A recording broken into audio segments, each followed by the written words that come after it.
এ আকাশ, ওঠ। দেখ কে যেন কল দিছে তোরে। এই, ওঠ। উঠতেছি। চোখ খুলে ফোনটা হাতে নিয়ে দেখি অন্তর কল দিছে। ঘুম ঘুম চোখে কলটা রিসিভ করলাম। ওই শালা কয়টা বাজে, কলেজে আসবি না? আসবো তো। এত তারা কিসের? আর কয়টা বাজে?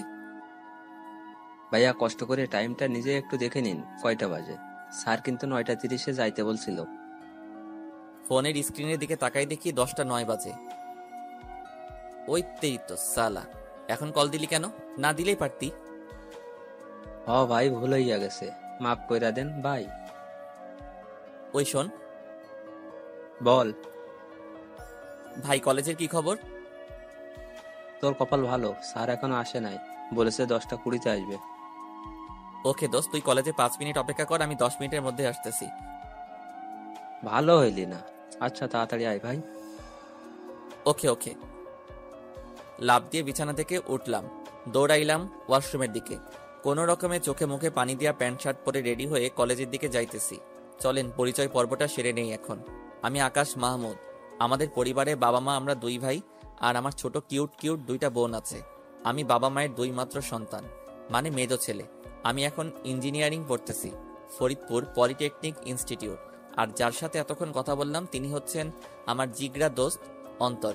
আর ফোন করে কলেজে ডাকার কারণ হচ্ছে আজকে কলেজে প্র্যাকটিক্যাল পরীক্ষা আছে, তার জন্য। আমার আরো একটা ফ্রেন্ড আছে, নাম এনামুল। আমরা একসাথেই লেখাপড়া করি। পরিচয় দিতে দিতে কলেজে চলে আসলাম। ক্লাসের সামনে দাঁড়ায় আছি আর ভাবতেছি, স্যার আজকে যাই বলুক না কেন সব হজম করে নিব। আল্লাহর নাম নিয়ে স্যারকে বললাম, স্যার আসবো? কে তুমি? স্যার আমি আকাশ, চিনতে পারতেছেন না? জি বাবা, আমি আপনাকে খুব ভালো করে চিনতে পারছি।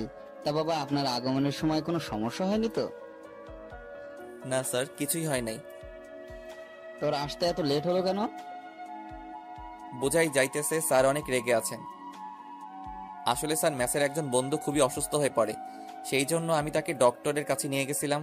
সরি স্যার লেট করে আসার জন্য, আর এমনটা হবে না। আচ্ছা ঠিক আছে, এইবারের মতো মাফ করলাম। যা, খাতা নিয়ে পরীক্ষা শুরু কর। আমিও কথা মতো খাতার একটা পেজ নিয়ে অন্তরের পাশে গিয়ে বসলাম। ওই শালা তুই মিথ্যা বললি কেন? তুই তো ঘুমাইতেছিলি। আরে বেটা, বুঝলি না? এখন যদি সত্যিটা বইলা দিতাম তাইলে আর আজকে পরীক্ষা দিতে হইতো না। আচ্ছা বাদ দে, এখন 10টা 40 বাজে, তাড়াতাড়ি শেষ কর, অনেক ক্ষুধা লাগছে। ওকে ওকে। তারপরে পরীক্ষা শেষ করে আমি অন্তর আর এনামুল ক্যান্টিনে গিয়ে পেট ভোজন করে আসলাম। এখন ক্যাম্পাসে বসে আছি। আজকে অনেক আড্ডা দেব, কারণ হচ্ছে আজকে আমাদের সেমিস্টারের লাস্ট পরীক্ষা। তো আড্ডা দিতে দিতে দুপুর 2টা বেজে গেছে। এমন সময় আমার ফোনে বেজে উঠলো আর্টসেলের অনিকেত প্রান্তরের মিউজিক রিংটং। হাতে নিয়ে দেখে আম্মু কল দিছে। কল ধরে, হ্যালো আম্মু। তারপরে আম্মুর কথা শুনে আমি তো পুরাই অবাক হয়ে গেলাম, তার থেকে একটু বেশি খুশি হলাম। কারণ, আসসালামু আলাইকুম আম্মু, কেমন আছেন? আমি ভালো আছি বাবা, তুই কেমন আছিস? হ্যাঁ আম্মু, আমিও ভালো আছি। কি করতেছিস? পরীক্ষার কি খবর? আম্মু আজকে পরীক্ষা শেষ হলো, তাই এখন আমি অন্তরা রেনামুল কলেজ ক্যাম্পাসে বসে আড্ডা দিতেছি। ওহ ভালো। তা শুন, একটা খবর দেওয়ার জন্য কল দিছি। একটু টেনশনে পড়লাম। আমাকে আমার কিসের খবর দেবে আম্মু? কি হয়েছে আম্মু? কোনো খারাপ খবর নাকি? তোমার কিছু হয়েছে নাকি আব্বুর কিছু হয়েছে? আরে পাগল ছেলে, আমাদের কিছু হয় নাই, আমরা সবাই ভালো আছি। ওহ, আল্লাহ বাঁচালে। তা বলো আম্মু, কিসের খবর? আসলে আমরা তোর ভাইয়ের বিয়ে ঠিক করছি, সামনের সপ্তাহে বিয়ে। তুই একটা কাজ কর, তোদের যেহেতু পরীক্ষা শেষ, তাহলে তুই অন্তর আর এনামুলরে নিয়ে বাড়িতে চলে আয়। মনে মনে আমি একটু অবাক হলাম। ভাইয়ার বিয়ে, কিন্তু ভাইয়ার তো গার্লফ্রেন্ড আছে। কই, আবার অন্য মেয়ের সাথে তো বিয়ে ঠিক করে নাই তো। তাই সব ভেবে আম্মুকে বললাম, আম্মু ওদের না হয় নিয়ে আসলাম, কিন্তু ভাইয়ার বিয়ে কার সাথে দিয়েছ? আমার বান্ধবী মেয়ের সাথে। আল্লাহ, আজকে ভাইয়া নিশ্চিত সুইসাইড করবে, কারণ ভাইয়া সুমি আপুকে অনেক ভালোবাসে, আর আপুও। আল্লাহ জানে এখন কি হবে। তা না হয় বুঝলাম, কিন্তু আম্মু ভাইয়া কি রাজি এই বিয়েতে? হুম, ও রাজি। ও, তাহলে তো সব ঠিকই আছে। আচ্ছা আম্মু, আমরা কালকে চলে আসব। আচ্ছা ঠিক আছে, সাবধানে আসিস। আচ্ছা আম্মু, ভালো থাকো। কল কাটার পরে অন্তর আর এনামুল একসাথে বকে উঠল, কিরে কিসের বিয়ের কথা বললি রে? আরে ভাইয়ার বিয়ের সামনের সপ্তাহে। তাই নাকি? এ তো ভালো খবর। সত্যি অনেক ভালো একটা খবর। তুই একটা ভাবি পাবি, কত মজা করবি। জানি না রে, ভাইয়া তো সুমি আপুকে ভালোবাসতো, কি জানি কি হইল। তাহলে ভাইয়া কার সাথে বিয়ে হইতেছে? আম্মুর এক বান্ধবীর মেয়ের সাথে। ও, আচ্ছা শোন, আমাদের তো সেমিস্টার শেষ হয়ে গেছে আর তোদের হাতেও কোনো কাজ নেই, তাহলে চল আমাদের বাসায়, আম্মু যেতে বলছে তোদের। সেটা না হয় বুঝলাম, কিন্তু বাসায় বলতে হবে তো। তুই ঠিকই বলছিস। আরে চাপ নিস না, আমি আছি তো। ঠিকই বলেছিস। আচ্ছা, বাসায় তুই একটু বলে দে, তাহলে আর কিছু বলবে না। তুই বলে দে। আচ্ছা আচ্ছা ঠিক আছে, দে ফোন দে। তারপর ওদের বাসায় রাজি করালাম। এখন তাহলে বাসায় যাওয়া যাক নাকি? আবার সবকিছু তো রেডি করতে হবে। চল তাহলে। তাহলে বাসায় এসে একটু রেস্ট নিয়ে গোসল করে খাওয়া দাওয়া করে ব্যাগ প্যাক করে রাখলাম, সকালেই যেতে হবে। এখন একটু ফেসবুকে ঢোকা যাক, তারপর রাতে খেয়ে ঘুমিয়ে পড়লাম। সকালে ঘুম থেকে উঠে ফ্রেশ হয়ে রেডি হলাম বন্ধুদের বাসার দিকে। তার আগে একটা কল দিয়ে নেই। ক্রিং ক্রিং। কিরে, কি করিস? এই তো রেডি হয়ে তোদের বাসার দিকে যাইতেছি। তোরা রেডি তো? রেডি, একটু বাকি আছে। আচ্ছা আসতেছি, তাড়াতাড়ি রেডি হয়ে নে। এনামুল কি করে? ও রেডি হয়ে বসে আছে। আচ্ছা আসতেছি। তারপরে ওদের নিয়ে বাসে উঠলাম। গন্তব্য আমাদের বাসা। প্রায় 4 ঘন্টা জার্নির পরে বাসায় পৌঁছালাম। বাসার সামনে গিয়ে কলিং বেল বাজাতেই আম্মু এসে দরজা খুলে দিল। কেমন আছিস আব্বু? কেমন শুকিয়ে গেছিস? ঠিকমতো খাওয়া দাওয়া করিস না নাকি? আম্মু আমি অনেক ভালো আছি, আর আমি মোটেও শুকাই নাই, বরং একটু মোটাই হয়ে গেছি। আচ্ছা আম্মু তুমি কেমন আছো? আমিও ভালো আছি। আচ্ছা, দরজায় দাঁড়িয়ে কথা বলবি নাকি ভেতরে আসবি? আর তোরে না বলছিলাম তোর 2 বান্দরকেও নিয়ে আসবি? ভেতরে তো যাবই, আর আমার বান্দরগুলো আছে, ওই দেখো আসতেছে। ভাইয়ার বিয়ের কথা শুনে অনেক খুশি হয়েছে। ভালো। আসসালামু আলাইকুম আন্টি, কেমন আছেন? ওয়ালাইকুম আসসালাম। তা বাবা, তোমরা কেমন আছো? হ্যাঁ আন্টি, আমরা ভালোই আছি, আর একটু বেশি ভালো আছি, কারণ ভাইয়ার বিয়ে বলে কথা। এরই মধ্যে আমার কিউট কিউট 2টা বোন এসে আমাকে জড়িয়ে ধরে বলতেছে, ভাইয়া কেমন আছেন? এই তো ভালো আছি, তুই কেমন আছিস? আমি ভালো আছি। ওইদিকে সুরাইয়া, মানে আমার একদম ছোট বোন, সে তো আমারে জড়াই ধরে কেঁদেই দিল। ভাইয়া কেমন আছিস? আর আমারে ফুলে তুই কেমনে থাকিস? আমার কথা কি তোর মনে পড়ে না? আরে পাগলি, কাঁদছো কেন? আর আমি তো ভালোই আছি, তুমি কেমন আছো? এতক্ষণ ভালো ছিলাম না, এখন ভালো আছি। আচ্ছা চল ভিতরে চল। হ্যাঁ আচ্ছা, আসো ভিতরে আসো। আমরা ভিতরে আমার রুমে গিয়ে বসলাম, একটু রেস্ট নিয়ে ফ্রেশ হয়ে রুম থেকে বের হইলাম। আম্মু কই গেলা? ক্ষুধা লাগছে তো। এই তো রান্নাঘরে আছি আমি, হয়ে গেছে আমার। তুই ওদের নিয়ে টেবিলে বস, আমি আসতেছি। আচ্ছা। একটু পরে আম্মু খাবার নিয়ে আসলো, আর আমরা একসাথে খেতে বসলাম। আচ্ছা আম্মু, আব্বু কোথায়? ওদের আব্বু তো একটু বিজনেসের কাজে বাহিরে গেছে, চলে আসবে 2-3 দিনের মধ্যেই। ও আচ্ছা। তা সুমাইয়া, তোর লেখাপড়া কেমন চলতেছে? এই তো ভাইয়া ভালোই চলতেছে। ভালো করে পড়িস, আর মাত্র কয়েক মাস বাকি এসএসসির পরীক্ষার। আচ্ছা ভাইয়া। তা সুরাইয়া, আপনার কি খবর বুড়ি? ওই আমারে বুড়ি বলবি না, বলে দিলাম। আর আমার পড়া অনেক ভালো, সুমাইয়ার থেকেও। না রে ভাইয়া, ওর পড়ালেখা একদমই ভালো না। এই বছর একটা ফেল করেছিল। স্যার আমার চিনে, তাই স্যারের বললে পরের ক্লাসে উঠাই দিছি। ভাইয়া মিথ্যা কথা, আমি অনেক ভালো। ও মিথ্যা কথা বলতেছে। আমি মাত্র একটা বিষয় ফেল করছি। আচ্ছা আচ্ছা, কানতে হবে না, আমি তো জানি আমার বুড়িটা অনেক ভালো ছাত্রী। সে মাত্র একটা বিষয় ফেল করেছে, কিছুই হবে না, সামনের বার সে সবগুলাই পাশ করবে। এইবার তো 2তে অনেক ভালো করবা, তাই না? ভাইয়া। আচ্ছা। ওই তোরা খা, কথা কম বল। তারপরে খেয়ে আমরা রুমে আসলাম। বিকেলের দিকে আমরা ঘুরতে বের হলাম। আমার কিছু এলাকার বন্ধুর সাথে বসে আড্ডা দিয়ে রাত 10টায় বাসায় আসলাম। তারপরে খাওয়া দাওয়া করে ঘুম দিলাম। এইভাবে 3 দিন পার করলাম। এর মধ্যে ভাইয়ারে কল করে বাসায় নিয়ে আসা হলো। ভাইয়া ঢাকা একটা সফটওয়্যার কোম্পানিতে চাকরি করে। দেখতে দেখতে গায়ে হলুদের দিন চলে আসলো। সন্ধ্যায় ভাইয়ার গায়ে হলুদের সময় একটা মেয়ের দিকে চোখ পড়ল। একটা হলুদ কালারের শাড়ি পরে আমার দিকে আসতেছে। মেয়েরে দেখে ছোট্ট করে একটু ক্রাশ খেলাম। হলুদ শাড়িতে যা লাগছে না, মনে হচ্ছে প্রথম দেখাতেই ভালোবেসে ফেললাম। আমার সামনে এসে সোজা আমার মুখে হলুদ মাখাই দিল। আমিও কম যাই কিসে, আমিও হলুদ নিয়ে ওরে দিলাম মাখিয়ে, আবার আমারে দিল। এবার আমি দিয়ে দৌড় দিলাম। এসে সুমাইয়ার পেছনে দিয়ে যাইতেছিলাম। সুমাইয়া এসে সামনে এসে দাঁড়াইলো। সুমাইয়াও হলুদ মাখিয়ে দিল। তখনই ওই মেয়েটা আমার সামনে চলে আসছে। আর মেয়েটার সামনে আসতেই সুমাইয়া বলল, আরে মিথিলা, তোর এই অবস্থা হলে কি করে? এই যে আপনার ভাইয়ের জন্য। ওহ ভাইয়া, আপনারা তো বলাই হয়নি। এর নাম মিথিলা, আমার বেস্টু। ও, ইনি তাহলে তোর বেস্টু? জি ভাইয়া। তো ভাইয়া কেমন আছেন? ভালো আছি। তুমি কেমন আছো? আমিও ভালোই আছি। তো ভাইয়া, আপনার বড় ফেয়ার তো হয়ে গেল, আপনার কবে হবে? হবে, সময় হলেই হবে।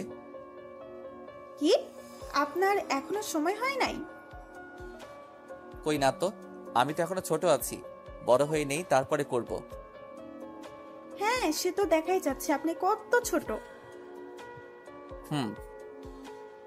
দেখতে দেখতে গায়ে হলুদের পর্ব শেষ হলো। রাত 10টায় আমি, ভাইয়া আর আমার 2 বান্দর মিলে ছাদে গেলাম গল্প করার জন্য। ছাদে চেয়ারে কিছুক্ষণ নীরবতা পালন করলাম। একটু পরে ভাইয়া বলতে শুরু করলো, আকাশ ভাই, আমারে বাঁচা। আমি এই বিয়ে করতেই পারবো না। তুই তো সুমির বিষয়ে জানিস, ওরে ছাড়া আমি বাঁচতেই পারবো না। তুই কিছু একটা কর ভাই। ভাইয়া আমারে বলতেছো কেন? আম্মুকে বলতে পারো নাই কেন? ভয় বলতে পারে নাই। প্লিজ ভাই, তুই কিছু একটা কর, আমারে বাঁচা। আর তুই যদি কিছু না করিস, তাহলে আমি এখন বলতেছি, আমি আজকে রাত্রে সুইসাইড করব। কি বলতেছো ভাইয়া? তুমি কি পাগল হয়ে গেছো? আমি পাগল হয়ে গেছি। সুমিরে ছাড়া আমি আর কাউকেই ভাবতে পারি না। আচ্ছা ঠিক আছে, আমি কিছু একটা করতেছি। তারপরেও পাগলামো করো না। তুমি একটা কাজ করতে পারো ভাইয়া, আজকে রাতেই পালাই যাও। পরে যা হবে সেটা দেখা যাবে। তুই বাঁচালি আমারে ভাই। আজকে রাতে পালাবো, ঠিক আছে, কিন্তু কিভাবে? সেটা আমি কি জানি। এমনিতে তুমি আম্মুর ভয় কিছুই বলতে পারবা না। আর তাছাড়া সুমি আপুকে ছাড়াও তুমি থাকতে পারবা না। তাই যা করার তোমাকেই করতে হবে। আর আমি তোমার কিছু বলতে গেলেই আমি ফেসে যাব। ভাই, তার কোনো দরকার নাই। নিজের কাজ নিজেই করো। আচ্ছা দেখি, আর কিছু হেল্প লাগলে বলবানি। প্লিজ ভাই, না করিস না। আচ্ছা, সেটা না হয় ভেবে দেখা যাবে। কিন্তু ভাইয়া, তোমাকে একটা কথা বলার ছিল। হ্যাঁ বল। ভাইয়া, তুমি পালাই যাইও না। আম্মুর তোমার উপর অনেক বিশ্বাস। প্লিজ ভাইয়া, সেটা তুমি নষ্ট করো না। তাহলে আম্মু অনেক কষ্ট পাবে। তুই যা বলতেছিস তা সবই সত্যি, কিন্তু এটাও সত্যি যে আমি সুমিকে ছাড়া বাঁচতে পারবো কিনা জানি না। তবে অনেক কষ্ট হবে, আর আমাকে এই কষ্ট সারা জীবন বয়ে বেড়াতে হবে। আচ্ছা, তুই কি চাস আমি সারা জীবন এভাবেই কষ্টে থাকি?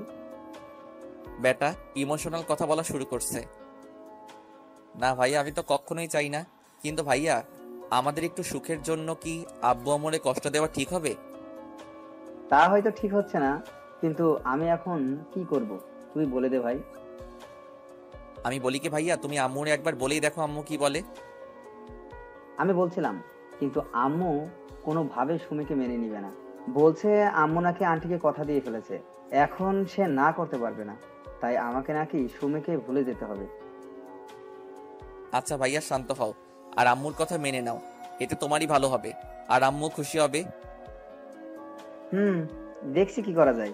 তবে একটা কথা সত্যি, আমি সুমিকে কোনো দিনই ভুলতে পারবো না। বিয়ে যদিও এই মেয়ের সাথে হয়ে যায়, তারপরেও আমি সুমিকে ভুলতে পারবো না। আচ্ছা দেখো, তোমার যা ভালো মনে হয় করো। আমার ঘুম আসছে, আমি গেলাম। আচ্ছা যা, আমি যাব একটু পরেই। আচ্ছা, গুড নাইট। তারপরে চলে আসলাম রুমে। রাত বাজে 12টা। একটু ঘুমেও ধরেছে বটে। তারপরেও ফেবুতে ঢুকে আপনাদের জন্য গল্প লিখতে বসলাম। গল্প লিখতে লিখতে 2টা বেজে গেছে। তারপরে ঘুমাই গেলাম। সকালে কারো চিল্লাচিল্লিতে ঘুমটা ভেঙে গেল। দরজা খুলে বাহিরে আসলাম, দেখি আমুর মুখটা কালো হয়ে আছে। কিছুই বুঝতেছি না কি হয়েছে, সবারই একই অবস্থা। সুমাইয়ারে ডাক দিলাম, কিরে কি হয়েছে রে, সবাই এমন করে আছে কেন, আর আম্মুর কি হয়েছে? সুমাইয়া কোনো কথা না বলে একটা চিরকুট হাতে ধরিয়ে দিল। চিরকুটটা পড়ার পরে আমার তো নিজেই নিজেকে মারতে মনে চাইতেছে। তাতে লেখা ছিল, প্রিয় আম্মু, প্রথমে ক্ষমা চেয়ে নিচ্ছি। চিঠিটা লেখার কারণ হচ্ছে, আম্মু তুমি তো জানোই আমি সুমিকে ভালোবাসি। আমি ওরে ছাড়া কিছুই ভাবতে পারি না। রাতে যখন ঘুমাতে গেলাম তখন আমার মনে হচ্ছিল আমি আমার জীবনের অনেক বড় কিছু একটা হারিয়ে ফেলতে যাইতেছি। তুমিই বলো, যাকে এতটা ভালোবাসি তাকে ছাড়া সারাটা জীবন থাকবো কিভাবে? তাই তোমাদের সবাইকে কষ্ট দিয়ে আমি চলে যাচ্ছি। প্লিজ আম্মু, আমাকে ক্ষমা করে দিও। ইদি তোমার অবাধ্য ছেলে পারভেজ। আমি চিঠিটা পড়ার পরে নিজেকে নিজে গালি দিতে মনে চাইতেছে। শালার, কালকে যদি আমি ভাইয়াকে মজা করে না বলতাম পালিয়ে যাওয়ার কথা, তাহলে আর আজকে এই দিন দেখতে হইতো না। এখন কি করি আমি? আম্মু যদি জানতে পারে যে এই কাজের জন্য আমি দায়ী, তাহলে আমার জীবন শেষ। আল্লাহ আমারে রক্ষা করো। এর মধ্যে আন্টির বাসায় বলে দেওয়া হয়েছে যে ভাইয়া পালাইছে। ওইদিকে তো আম্মুকে আন্টি সেই রকম ঝাড়তেছে। একটু পরে আম্মুকে দেখলাম উঠে রুমের দিকে গেল। আমি আর এখন কি করব, তাই অন্তর আর এনামুল্লের নিয়ে ছাদে গেলাম ব্রাশ করতে করতে। আর তখনই সুমাইয়া পেছন পেছন বলতেছে আম্মু নাকি আমারে তার সাথে দেখা করতে বলতেছে। আল্লাহ, এখন আমি কি করি? তাহলে কি ভাইয়ার পালানোর কথা আম্মু জেনে গেল নাকি? আজকে তাহলে আমি শেষ। আল্লাহ, এবারের মতো আমারে বাঁচাই দাও, আর কোনোদিন কারোর উপকার করব না। ভয়ে ভয়ে আম্মুর রুমের সামনে গিয়ে আম্মুকে ডাক দিলাম, আম্মু আসবো? আমাকে ডাকছিলে নাকি? আর কথা আছে। আল্লাহ বাঁচাও। হ্যাঁ আম্মু বলো, কি বলবে? আমি একটা ডিসিশন নিছি, আশা করি তুমি আমার কথা একমত হবে। যাক, আল্লাহ বাঁচাইলা। তাহলে মনে হয় ভাইয়ার ব্যাপারটা জানে না। হ্যাঁ অবশ্যই আম্মু, তুমি যা বলবে তার সাথেই আমি একমত। আগে আমার মাথা ছুঁয়ে কথা দে যে আমি যাই বলবো তুই রাখবি। আম্মু এরকম করে বলতেছো কেন? আচ্ছা বলো তুমি, আমি রাখবো। না, তুই আগে আমার মাথা ছুঁয়ে কথা দে। আচ্ছা এই ধরলাম। এখন বলো আম্মু, তুমি যাই বলবে আমি তাই করব। কথাটা হলো, হ্যাঁ বলো।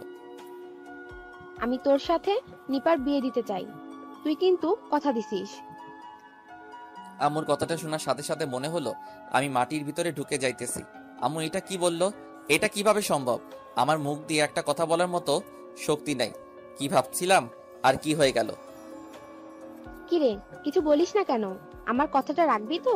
আমাকে তোর আন্টির সামনে মুখটা রাখবি তো? তোর ভাইয়া চলে যাওয়ার কথা শুনে তোর আন্টি আমাকে অনেক কথা শোনাইছে, আর আজকে যদি এই বিয়েটা না হয় তাহলে আমার আর বেঁচে থাকা আর না থাকা সমান কথা হবে।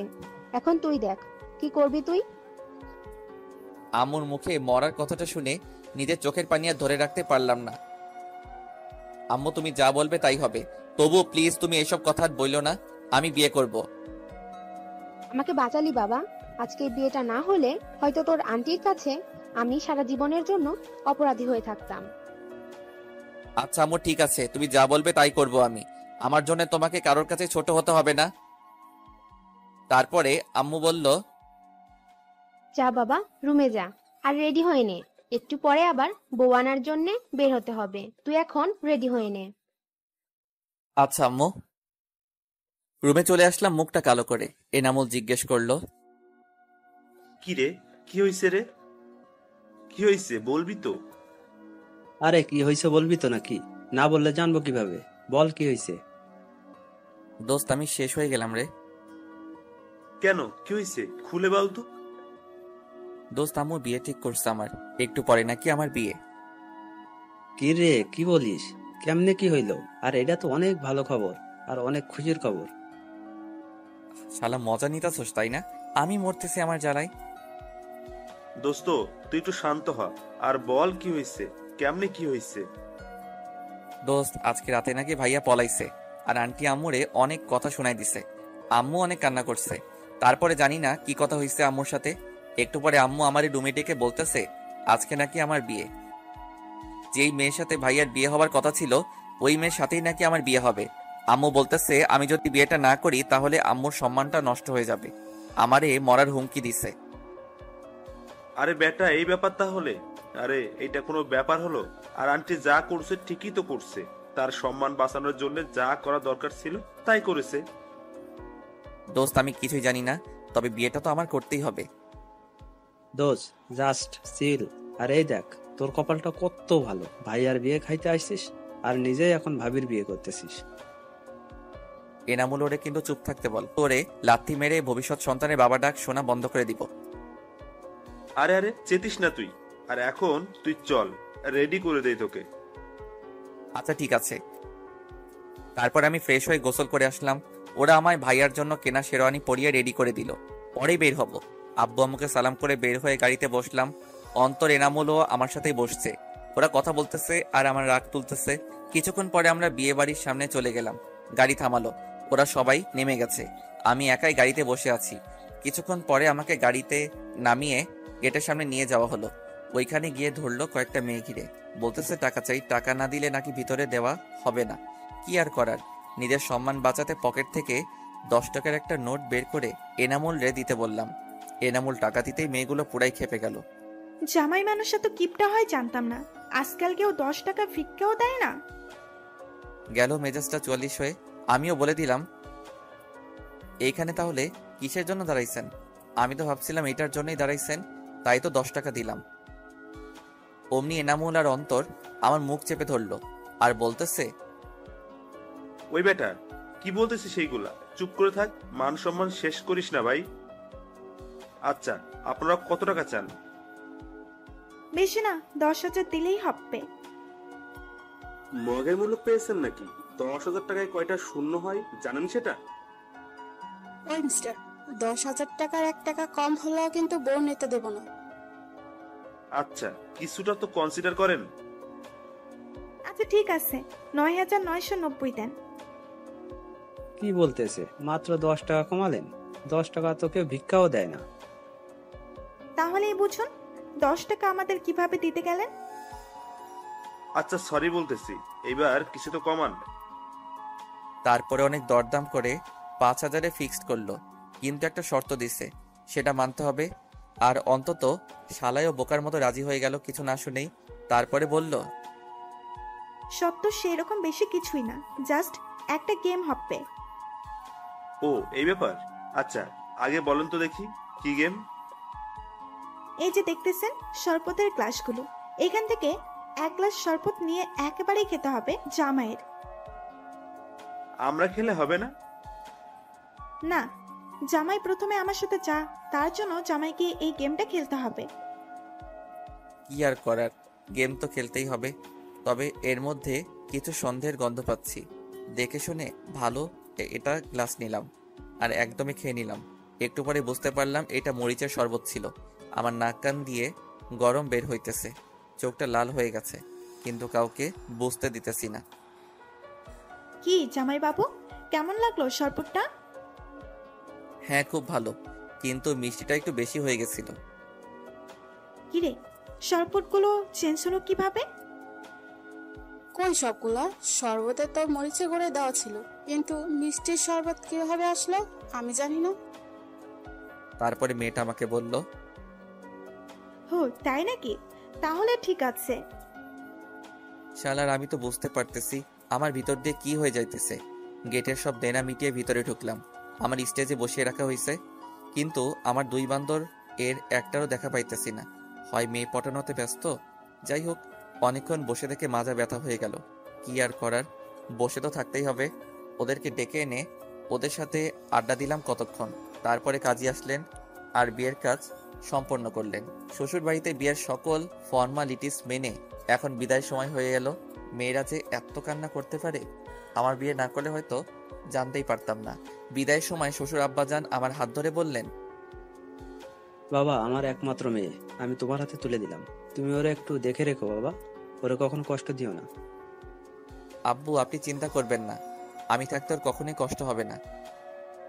বাবা, তুমি তো জানোই বিয়েটা কেমন করে হয়ে গেল। নেহাত তোমার আম্মু আমাদের এত বড় অসম্মানের হাত থেকে বাঁচিয়েছেন।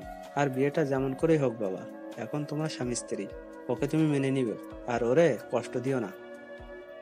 আচ্ছা আব্বু। এবার আসলেন শাশুড়ি। বাবা, আমার মেয়ে একটু রাগী, কিন্তু ওর মনটা অনেক ভালো। বাবা, আমার মেয়েরে তুমি কখনো কষ্ট দিও না। আচ্ছা আম্মু। তারপরে তাদেরকে সালাম করে গাড়িতে গিয়ে বসলাম। বউও তাদেরকে জড়িয়ে ধরে অনেক কান্না করলো। তারপরে গাড়িতে আমার পাশে এসে বসলো, কিন্তু অনেকটা দূরে সরে বসলো। যাই হোক, বউ নিয়ে বাড়িতে চলে আসলাম। সবাই দেখি দরজার সামনে দাঁড়ায় আছে, হয়তো বউ বরণ করে ঘরে নিবে বলে। তো বউ নিয়ে বাড়ির দরজার সামনে গেলাম। এ কি, সবাই তো দেখি বউ নিয়ে ব্যস্ত, আমার কোনো নামগন্ধ নাই এখানে। তোর কি বিয়েই করলাম, এখন নিজের দাম কমে গেল। যাই হোক, বরণ করা শেষ করে বউকে নিয়ে আমার রুমে গেল। আমি আর কি করব, অধম। আকাশ ছাদে গিয়ে উপরের আকাশ পানে চেয়ে আছে।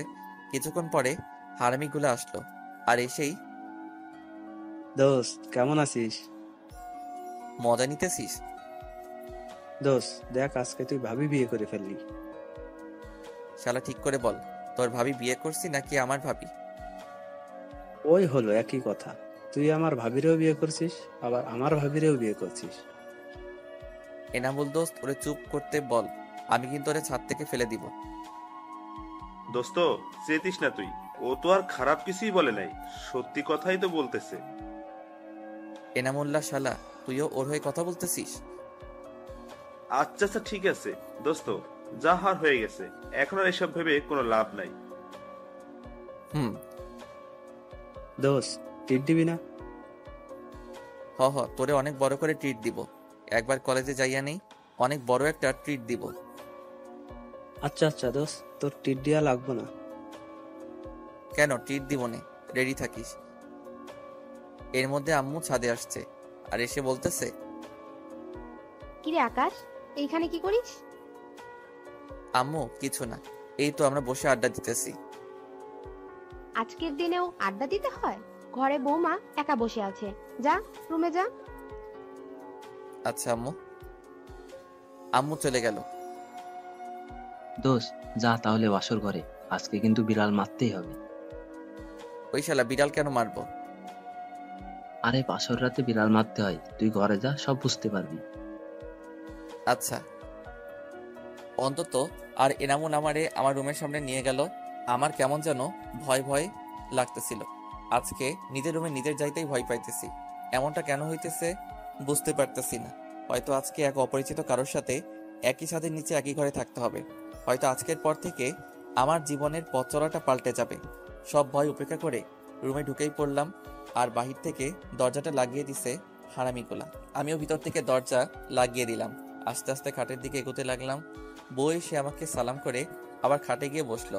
আমি আর কিছু না বলে খাটের একপাশে বসলাম।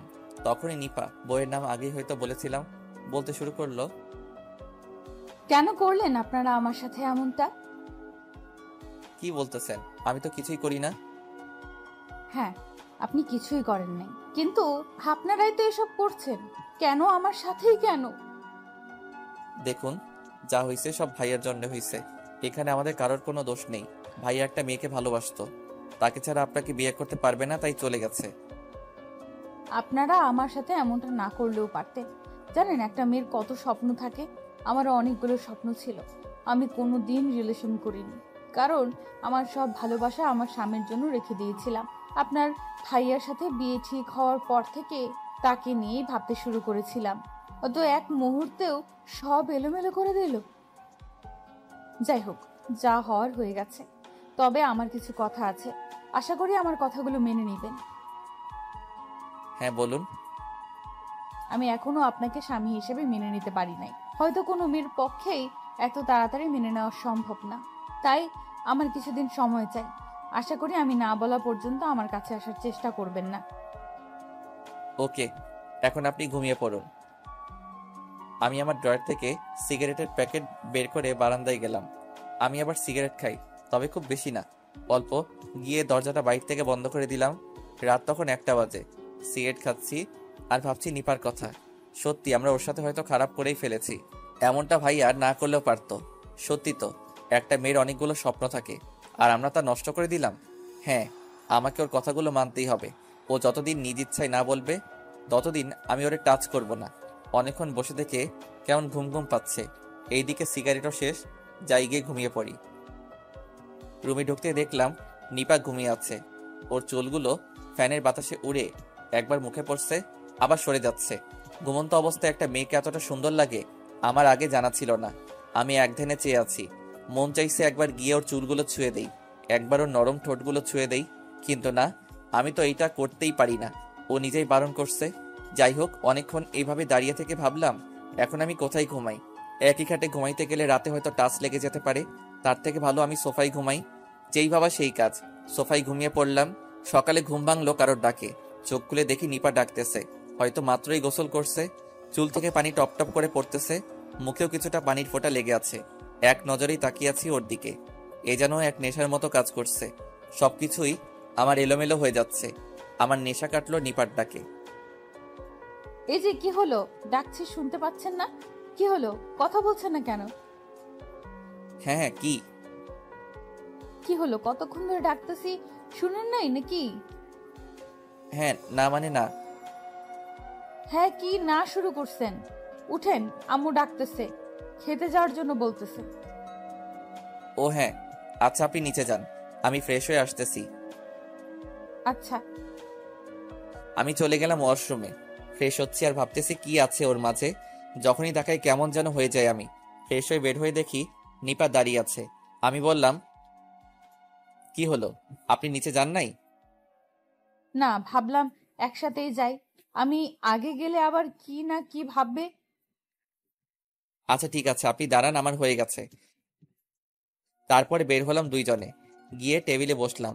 আমার পাশে নিপা বসলো। তারপরে খাওয়া দাওয়া শেষ করে রুমে চলে আসলাম। একটু পরে নিপাও চলে আসলো আর এসেই বলতেছে, এই শুনুন, আজকে আমাদের বাসায় যেতে হবে, বিকেলে রেডি হয়ে থাকবেন। কেন আপনাদের বাসায় যেতে হবে কেন? বিয়ের পরে সবারই যেতে হয়। আচ্ছা ঠিক আছে। তারপরে দুপুরে খেয়ে দিয়ে বন্ধুদের নিয়ে একটু ঘুরতে বের হলাম। আর সারাটা সময় আমারে জ্বালাই খাইছে। সন্ধ্যার একটু আগে আম্মু কল দিল। হ্যালো আম্মু। ওই হারামজাদা, কই তুই? আম্মু আমি তো একটু মাঠের দিকে। কেন, কি হয়েছে? তোরে বৌমা সকালে বলে নাই আজকে ওদের বাসায় যেতে হবে? আম্মু ভুলে গেছি। তাড়াতাড়ি বাসায় আয়, তোর শ্বশুর আসছে। আচ্ছা আম্মু। ফোনটা রেখে ওদেরকে নিয়ে বাসায় চলে গেলাম। গিয়ে দেখি শ্বশুর আসছে, সাথে আরো কয়েকজন। গিয়ে সালাম করলাম, তারপরে কিছু কথা বললাম। সন্ধ্যার পরে গেলাম শ্বশুর বাড়ি, সাথে আমার 2 বান্দরও আছেন। শ্বশুর বাড়ি গিয়ে মনে হয় বিপদেই পড়ে গেলাম। এত খাতির যত্ন। খাবার টেবিলে গিয়ে তো আমি অবাক। এত খাবার আর কমপক্ষে 30 পদে রান্না করছে। যাই হোক, খাওয়া দাওয়া করে রুমে গেলাম। আমাকে নিপার রুমে থাকতে দেওয়া হয়েছে। বউ বলে কথা, বউয়ের সাথেই তো থাকতে দিবে। রাতে ঘুমাইতে গিয়ে বাঁধলো আরেক সমস্যা। ওর রুমে সোফা নেই, আমি এখন কোথায় ঘুমাবো? কি হলো, ঘুমাবেন না? হ্যাঁ ঘুমাবো তো, কিন্তু আপনার রুমে সোফা নেই, ঘুমাবো কোথায়? থাক, সোফা খুঁজতে হবে না, আপনি খাটেই ঘুমান, সমস্যা নেই। আর নিজে ঠিক থাকলেই সব ঠিক। আচ্ছা। ঘুমাইতে গেলাম, মাঝে একটা কোলবালিশ দিয়ে ঘুমাইলাম। সকালে ঘুম থেকে উঠে তো আমি পুরাই অবাক। চোখ খুলতে দেখি নিপা আমাকে জড়িয়ে ধরে আছে। ঘুমন্ত অবস্থায় নিপাকে ঘুমপড়ির মতো লাগতেছে। আমি মুগ্ধ নয়নে দেখছি, কি অপরূপ সৌন্দর্য। কতক্ষণ তাকিয়েছিলাম জানি না। একটু পরে মনে হলো নিপা নড়ে চড়ে উঠছে। নিপা চোখ খুলতেই আমাকে ওর দিকে তাকিয়ে থাকতে দেখে কিছুটা লজ্জায় পড়ে গেল। সরি, আমি আসলে বুঝতে পারিনি। It's okay. তারপরে ফ্রেশ হতে গেলাম। ফ্রেশ হয়ে এসে রুমে বসে আছি, এমন সময় নিপা আসলো রুমে আর বলল খেতে ডাকে আম্মু। আমিও চলে গেলাম খেতে। খাওয়া দাওয়া করে আবার রুমে চলে আসলাম। একটু পরে কিছু শালিকা আসলো, রুমে এসেই বলতেছে, কি দুলা ভাই, রাত কেমন কাটলো আমাদের আপুর সাথে? আরে সেটা দুলাভাইকে দেখেই বোঝা যাচ্ছে, রাতটা ফাটাফাটি কাটছে। কি দুলাভাই, ঠিক বললাম তো? হ্যাঁ একদম ঠিক বলছো। তার দুলা ভাই শুধু আপুকে নিয়ে থাকবেন? আমাদেরকে কি একটু সময় দিবেন না? হ্যাঁ কেন নয়, আমার এত সুন্দর সুন্দর শালিকারা আছে আর আমি তাদের সময় দিব না? এটা কি হয়? এই তো আমার দুলাভাইয়ের মতো কথা। তাহলে আজকে আমাদের ঘুরে নিয়ে যাবেন? আচ্ছা নিয়ে যাব, কিন্তু আমি তো এখানে কোথাও ঠিক মতো চিনি না। আরে দুলা ভাই, আপনার চিন্তা হবে না, আমরা আছি তো। আপনি শুধু আমাদের সাথে যাবেন। আচ্ছা। এর মধ্যেই নিপা চলে এলো রুমে, আর এসেই ওদেরকে পাঠিয়ে দিল রুম থেকে। এই যে মিস্টার। আকাশ? হ্যাঁ, আপনাকে ওরা কি বলতেছিল? কই কিছু না, এমনি আড্ডা দিচ্ছিলাম। আমি কিছু শুনেছি, সো মিথ্যা বলবেন না। আরে ওরা বলতেছিল আজকে ঘুরতে যাবে, তাই আমাকে নিয়ে যাবে। ও, তা আপনি কি বললেন? আমি আর কি বলবো, এত সুন্দর সুন্দর শালিকারা আমাকে ধরছে, আমি কি না করতে পারি? ও ভালো। নিপা আর কিছু না বলে রুম থেকে চলে গেল। বিকালে শালিকাদের নিয়ে ঘুরতে গেলাম। অনেক ঘুরে সন্ধ্যায় বাসায় ফিরলাম, রাতে খেয়ে ঘুমিয়ে পড়লাম। সকালে উঠে ফ্রেশ হয়ে নাস্তা করে সবার থেকে বিদায় নিয়ে বাসায় চলে আসলাম। এইভাবেই চলে গেল বেশ কয়েকদিন। এরই মধ্যে আমাদের কলেজ খুলে গেল, কিন্তু আমি একটা বিষয় এখনো জানতাম না, আর তা হলো নিপাও নাকি আমাদের কলেজে পড়ে। কিন্তু কিভাবে কি? আমি তো রোজ কলেজে যাই, তাহলে ওকে আগে কখনো দেখি নাই কেন? আম্মুর কাছে বিষয়টা জিজ্ঞেস করায় বললেন ও নাকি হোস্টেলে থাকে, আর হোস্টেল থেকে বেশি বের হয় না, আর যখন বের হয় তখন বোরখা পরে বের হতো। যাই হোক, পরের দিন সকালে কলেজের উদ্দেশ্যে বের হব, এমন সময় আম্মু বললেন, আকাশ, তুই আর বৌমা যেহেতু একই কলেজে পড়িস, তাহলে তুই ওকে নিয়ে যা।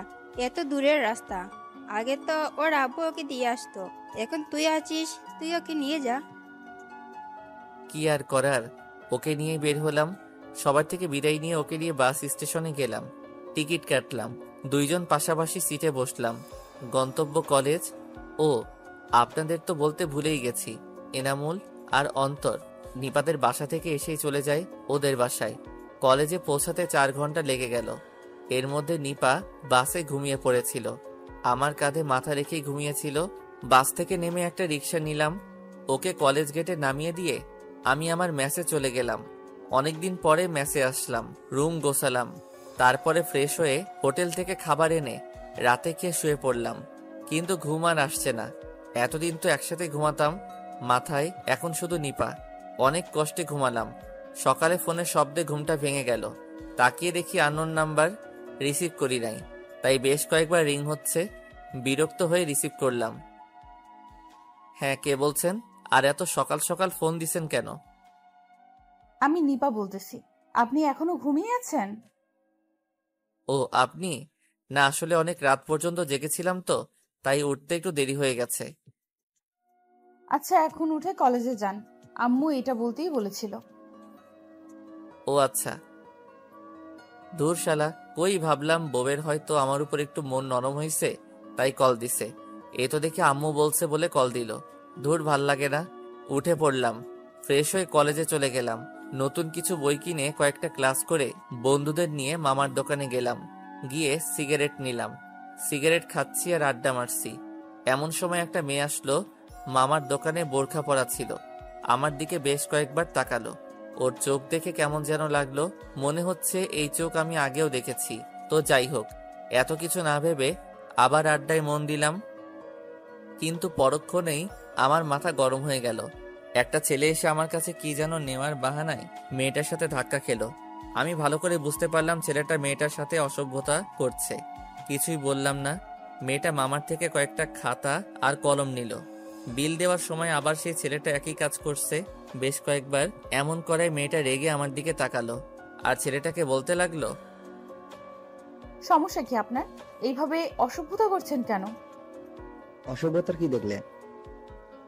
আপনি আমাকে ধাক্কা দিচ্ছেন কেন? সেটা আমার ব্যাপার, তোমার কি? এইবার আমার মাথা পুরাই গরম হয়ে গেল। বন্ধুদের নিয়ে গেলাম ওর কাছে। কি হয়েছে আপু, এনি প্রবলেম? এই ছেলেটা তখন থেকে অসভ্যতা করছে। কিরে ভাই, এমন করছিস কেন? ও তোর কি হয়? সেটা কি তোকে বলতে হবে নাকি? এনামুল, অন্তর, চল একটু ওরে ওইদিকে নিয়ে চল। ওরা ছেলেটাকে ধরে নিয়ে গেল আর আমি, আচ্ছা আপু, কোনো সমস্যা নেই, আপনি যান। আর মামা, ওনার কি লাগে জলদি দিয়ে দাও। আচ্ছা মামা। দেখলাম মেয়েটা আমার দিকে কেমন ভরসার চোখে তাকালো আর বলল ধন্যবাদ। কিন্তু মেয়েটার কণ্ঠ আমার কেমন যেন পরিচিত পরিচিত লাগছিল। আমি আর কিছু না ভেবেই চলে আসলাম ছেলেটাকে বুঝাইতে। চলে কলেজে আমাদের একটা গ্যাং আছে। গ্যাং বললে কেমন যেন শোনায়। আসলে আমরা ক্লাসের বেশ কয়েকটা বন্ধু আছি যারা সব সময় এক হয়ে কাজ করি আর সব খারাপের বিরুদ্ধে কাজ করি। আর আমার সব বন্ধুগুলো ওইখানেই স্থানীয়, তাই আমরা চলি অন্যরকম পাওয়ারে। কেউ কিছু বলতেও পারে না। সবাই অবশ্য ভালো কাজের জন্য সম্মান করে। যাই হোক, ছেলেটাকে উদুম কেলিয়ে ছেড়ে দিলাম আর বললাম নেক্সট টাইম এমন যদি দেখি তাহলে এর থেকেও বেশি থেরাপি দিব। চলে আসলাম মেসে। ফ্রেশ হয়ে খাওয়া দাওয়া করে মাত্র রেস্ট নিচ্ছি, এমন সময় নিপা কল দিল। আর কল রিসিভ করে আর কোনো কথা না বলে বলল, আপনি সিগারেট খান? আরে আমার গোপন খবরও জানলো কিভাবে? কই না তো, কে বললো আপনাকে? একদম মিথ্যা বলবেন না বলে দিলাম, সত্যি করে বলুন। দেখলাম আর লুকিয়ে লাভ নেই, হয়তো ভালো করেই জেনে গেছেন। না মানে আসলে খাই, তবে মাঝে মধ্যে। আপনি আর সিগারেট খাবেন না। কেন? আমি বললাম তাই, আর এটাই খাওয়া খারাপ। আচ্ছা। দুপুরে খাইছেন? আপনি খাইছেন? হ্যাঁ। আচ্ছা রাখি। বলি কল কেটে দিল। এই মেয়েটা এমন কেন? এভাবে চলতে লাগলো আমাদের দিন। মাঝে মাঝে নিপা কল দেয় আর আমার খোঁজ খবর নেয়। আমিও দেই, তবে খুবই কম, না দেওয়ার মতোই। এরই মধ্যে আমি ম্যাচ চেঞ্জ করে ফেলি। একা একটা ফ্ল্যাট নিছি, তাও মাত্র 2 দিন হলো। সবকিছু গুছিয়ে নিলাম 2 দিনে। পরের দিন সন্ধ্যায় নিপা কল দিল। আমি তখন ওয়াশরুমে ছিলাম, তাই কলটা ধরতে পারি নাই। তারপর 3টা কল দিয়ে থেমে গেল। আমি বের হয়ে দেখি নিপা কল দিছে। ব্যাক করলাম আর নিপা বলল, কি করছিলেন? কয়বার কল দিলাম, ধরেন নাই কেন? আসলে আমি ওয়াশরুমে ছিলাম, তাই ধরতে পারি নাই। তা এই সময় কল দিলেন? একটা সমস্যা হয়েছে, তাই কল দিলাম। কি বলেন সমস্যা মানে? আপনাকে কেউ কিছু বলছে? না, তেমন কিছু না। আসলে হোস্টেলে অন্য একটা মেয়েকে নিয়ে একটা সমস্যা হয়েছে, যার জন্য হোস্টেল সুপার হোস্টেলে কিছুদিনের জন্য বন্ধ দেওয়া হয়েছে। সমস্যা যদি সমাধান হয় তাহলে আবার খুলতে পারে। ও, তাহলে তো অনেক বড় সমস্যাই হলো। আচ্ছা, এখন কি করবেন? কিছুদিনের জন্য কি বাসা থেকে ঘুরে আসবেন? না, কলেজে অনেক ইম্পর্টেন্ট ক্লাস হচ্ছে, এমন সময় ক্লাস মিস দেওয়া ঠিক হবে না। ও তাও তো। আচ্ছা, এখন কি করা যায়? মনে মনে ভাবতেছি একবার আমার এখানে থাকার কথাটা বলেই দেখি কি বলে। পরক্ষণে আবার ভাবলাম না থাক, আবার উল্টাপাল্টা কিছু মনে করে যদি, তাই আর বললাম না। কিন্তু আমাকে অবাক করে নিপা বলল, আচ্ছা একটা কথা বলতাম, যদি আপনার সমস্যা না হতো। আরে বলুন। যদি কিছু মনে না করেন তাহলে কি আমি আপনার কাছে কিছুদিনের জন্য থাকতে পারি? আরে কি বলছেন? আমার সমস্যা হবে কেন? আপনার যখন মন চাইবে আপনি তখন আসবেন। না মানে স্যার আজকে সকালে বলছিল আজকের মধ্যেই সবাই হোস্টেল খালি করতে। আমিও অন্য জায়গায় ব্যবস্থা করতে চাইছিলাম, কিন্তু পারি নাই, তাই আপনাকে কল করলাম। আপনার যদি সমস্যা না হয় তাহলে আমাকে একটু হোস্টেল থেকে নিয়ে যাবেন। আচ্ছা, আপনি টেনশন নিয়েন না, আপনি 10 মিনিট দাঁড়ান, আমি আসতেছি। তারপরে ফোন রেখে প্যান্ট শার্ট পরে 15 মিনিটের মধ্যে একটা রিক্সা নিয়ে চলে গেলাম হোস্টেলের সামনে। গিয়ে দেখি নিপা ব্যাগ নিয়ে দাঁড়িয়ে আছে হোস্টেলের সামনে। আমি রিক্সা থেকে নেমে, সরি একটু লেট হয়ে গেল। আচ্ছা সমস্যা নেই, তাহলে চলুন। আমি ব্যাগগুলো নিয়ে রিক্সায় রাখলাম আর নিপাকেও রিক্সায় তুললাম। রিক্সায় বসে নিপা বলল, আচ্ছা আপনার কোনো সমস্যা হবে না তো?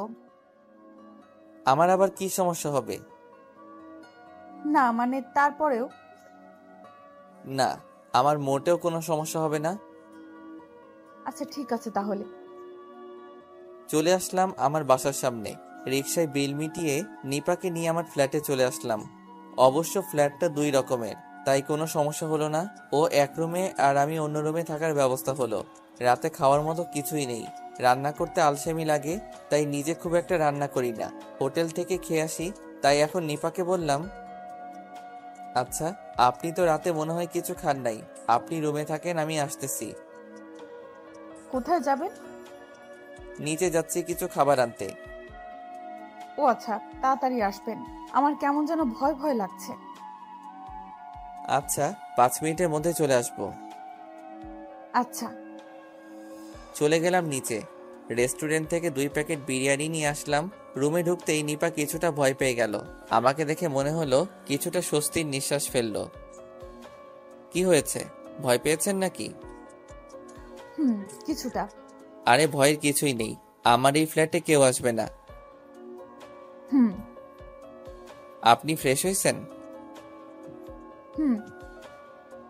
আচ্ছা, তাহলে আপনি বসুন, আমি আসতেছি। চলে গেলাম কিচেনে। 2টো প্লেট ধুয়ে সাথে পানি নিয়ে খেতে বসলাম। খাওয়া শেষ করে নিপাকে নিপার রুমে ঘুমাইতে দিলাম। বর্ষার দিনে বৃষ্টি যেন কাউকে কিছু না বলে চলে আসে। অর্ধেক রাতে মনে হলো প্রচন্ড বৃষ্টি হবে। বাতাস বইছে, আর একটু পর পর বজ্রপাত হচ্ছে। খুব কাছেই হয়তো একটা বজ্রপাত হয়েছে, প্রচন্ড শব্দ হয়েছে। ওই ঘর থেকে নিপা চিৎকার দিয়ে উঠল। একটু পরে দেখি নিপা কাঁথা আর বালিশ নিয়ে আমার রুমের দরজার সামনে দাঁড়িয়ে আছে। কি হলো, ঘুমাননি? হ্যাঁ, কিন্তু প্রচন্ড শব্দ হচ্ছে, খুব ভয় লাগছে। ও, শুয়ে পড়ুন, কিছু হবে না। যদি কিছু মনে না করেন তাহলে আমি কি আপনার রুমে ঘুমাতে পারি? হ্যাঁ, কেন নয়, আসুন। কিন্তু একটু সমস্যা আছে। কি সমস্যা? আসলে আমার বেড তো একটা, আর একটু ছোট বটে। তাহলে কিভাবে কি? সমস্যা নেই, আমি থাকতে পারবো। আচ্ছা, ঠিকই আছে, তাহলে আসুন। নিপা বালিশ নিয়ে আমার পাশে শুয়ে পড়ল। খাটটা একটু ছোট হওয়ায় নিপা আর আমি অনেকটা গা ঘেঁষে শুয়ে পড়লাম। একটু পরে মনে হলো নিপা কাঁপছে। কপালে হাত দিয়ে দেখি অনেক জ্বর। কি করি এখন? তাড়াতাড়ি উঠে পড়লাম আর একটা গ্লাসে পানি আনলাম, আর আমার রুমালটা ভিজিয়ে ওর কপালে জলপট্টি দিতে থাকলাম। এতে দেখি ও আরো কাঁপছে, মনে হয় শীত লাগছে। তাই আমার কম্বলটা ওর গায়ে তুলে দিলাম আর জলপট্টি দিতে থাকলাম। তারপরেও দেখি শীতে কাঁপছে। এখন কি করব কিছুই মাথায় আসছে না। আর কিছু না ভেবেই আমিও ওর সাথে কম্বলের নিচে ঢুকলাম আর ওকে শক্ত করে জড়িয়ে ধরলাম। এতে হয়তো কিছুটা ওর শরীরের কাঁপুনি কমেছে। ওকে এইভাবে জড়িয়ে ধরে কখন যে ঘুমিয়ে পড়লাম মনে নেই। সকালে চোখ খুলে দেখি এখনো আমি ওকে জড়িয়ে ধরে আছি, আর নিপা আমার আগে জেগে গেছে আর আমার দিকে তাকিয়ে আছে। আমি তাড়াতাড়ি ওকে ছেড়ে দিয়ে একটু দূরে সরে গেলাম, আর নিপা হয়তো বাস্তবে ফিরে এসেছে। আমি বললাম, সরি, আসলে রাতে। থাক, বলতে হবে না, আমি জানি। ও আচ্ছা, আপনি কিছু মনে করেন নাই তো? আমি কি মনে করব? আপনি আমাকে ধরতেই পারেন। বুঝলাম না। আপনার বুঝতেও হবে না। আচ্ছা, আমার বুঝতে হবে না। এখন দেখি তো জ্বর আছে কিনা। এই বলে ওর কপালে হাত দিলাম। না, এখন আর জ্বর নেই। কিন্তু ও কি বলল, আর আমার বুঝতে হবে না কেন? যাই হোক, তারপরে ওকে বললাম, এখন কেমন লাগছে? এখন অনেক ভালো লাগছে। আপনি আমার সেবা করছেন, আর আমি কি ভালো না হয়ে থাকতে পারি? হইছে, এখন আর এত কথা বলতে হবে না। আপনি উঠে ফ্রেশ হয়ে নিন, আমি খাবার নিয়ে আসতেছি। খাবার আনতে হবে না, আপনি বাজার করে নিয়ে আসুন, আমি রান্না করব। কি বলছেন আপনি? এখন অসুস্থ, আপনি পারবেন না। আমি বলছি না আমি ঠিক আছি। আপনি বাজার করে নিয়ে আসুন, আমি পারবো। কি আর করার, বাজার করেই আনলাম। আর আসার সময় কিছু হালকা খাবার নিয়ে আসলাম। সকালে রান্না করে দুইজনে খেয়ে কলেজে চলে গেলাম। আসার সময় ওকে নিয়েই ফিরলাম। রাতে আবার একই অবস্থা, আবার জ্বর। কি আর করা, গত রাতের মতো আজকেও জলপটে দিলাম, পরে জড়িয়ে ধরে শুয়ে পড়লাম। কিন্তু আজকে কেমন যেন লাগছে নিজের ভেতরে। হয়তো নিজের ভিতরে পুরুষত্ব জেগে উঠতেছে। অনেক কষ্ট করে কন্ট্রোল করলাম, তবুও মন চাইছে কিছু একটা হয়ে যাক। ও তো আমারই স্ত্রী, আমার সম্পূর্ণ অধিকার আছে ওর উপরে। এসব ভাবছি এমন সময় নিপা জ্বরের ঘরে আমাকে জড়িয়ে ধরে আর জ্বরের ঘরে বলতে থাকে, আকাশ, আমি তোমাকে ভালোবাসি, কিন্তু তুমি আমাকে একটুও ভালোবাসো না। আকাশ, কেন আমায় ভালোবাসো না? আমি কি দেখতে খারাপ? কি নেই আমার মাঝে? তোমার কি একবারও মন চায় না নিজের বউকে আদর করতে?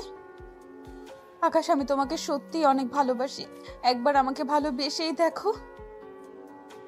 এই নিপা কি বলছো এইসব আবল তাবল? আকাশ, আমি তোমাকে সত্যিই অনেক ভালোবাসি, প্লিজ আমাকে একটু আদর করো, একটু ভালোবাসো আমায়।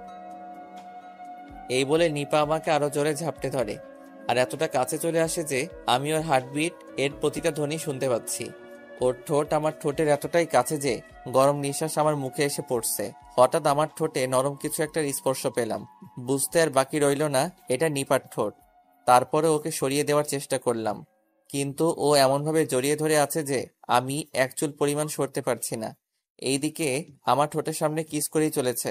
নিজেকে আর আটকে রাখতে পারলাম না, আমিও রেসপন্স করতে শুরু করলাম। অনেকক্ষণ এইভাবে কিস করে যাচ্ছি, কিন্তু ও আমাকে ছাড়ছেই না। মনে হচ্ছে পাগল হয়ে যাচ্ছে আমি। এই প্রথম কোনো মেয়ের এতটা কাছে আসলাম আমি, আর এই প্রথম কাউকে কিস করলাম। ও পাগলের মতো কিস করে চলেছে, আমিও রেসপন্স দিয়ে চলেছি। এক পর্যায়ে ওর কপালে, ঘাড়ে, গলায়, ঠোঁটে কিস করতেছি। দেখি ওর নিঃশ্বাস ভারী হয়ে আসছে, ঘন ঘন নিঃশ্বাস নিচ্ছে। দুইজনেই অস্থির হয়ে গেছি।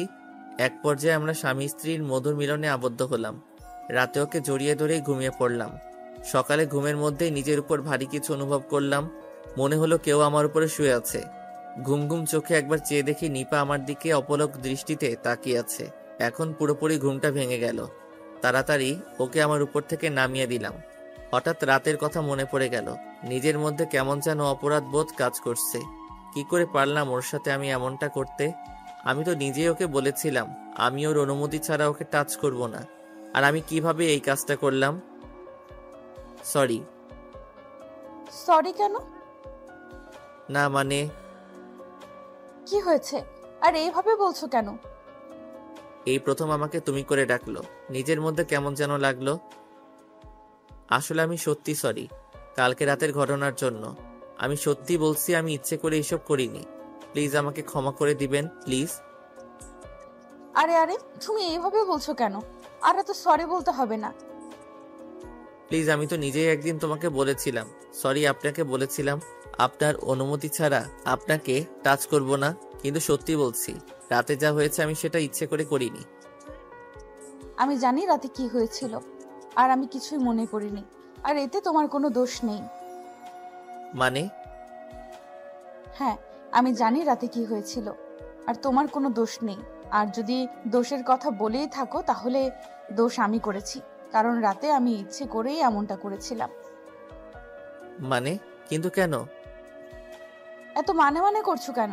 আর তুমি আমাকে আপনি আপনি করছো কেন? এখন থেকে তুমি করে ডাকবে, ওকে?